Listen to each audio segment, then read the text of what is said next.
बहुत समय पहले की बात है। किसी नगर में एक भिखारी रहता था।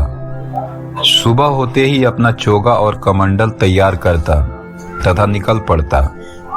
वह हर दरवाजे पर जाकर एक ही आवाज लगाता, देने वाला श्री भगवान, हम सब है उसकी संतान। भिखारी का नाम था मोहन।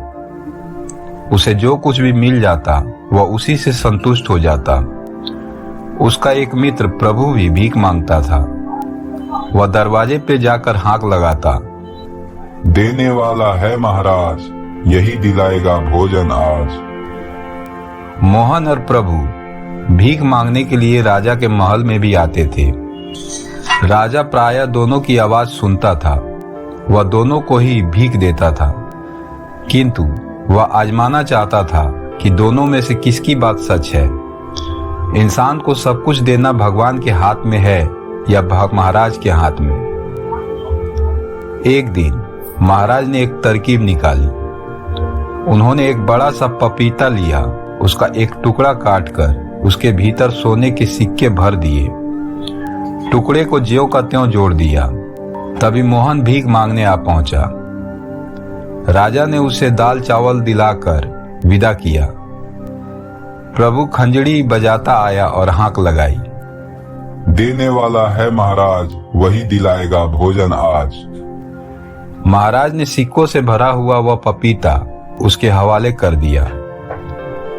प्रभु ने वह पपीता 2 आने में एक सब्जी वाले की दुकान पर बेच दिया। मिले हुए पैसों से उसने भोजन का जुगाड़ कर लिया। भला पपीता उसके किस काम आता। थोड़ी देर बाद मोहन सब्जी वाले की दुकान के आगे से निकला। उसने मीठी आवाज में अपनी बात दोहराई। सब्जी वाले ने यह पपीता उसे दे दिया। मोहन उसे दुआएं देता हुआ घर लौट आया। घर आकर उसने पपीता काटा तो सिक्के देखकर वो आश्चर्यचकित हो उठा। उसने तुरंत सिक्के उठाए और सब्जी वाले के पास पहुंच गया।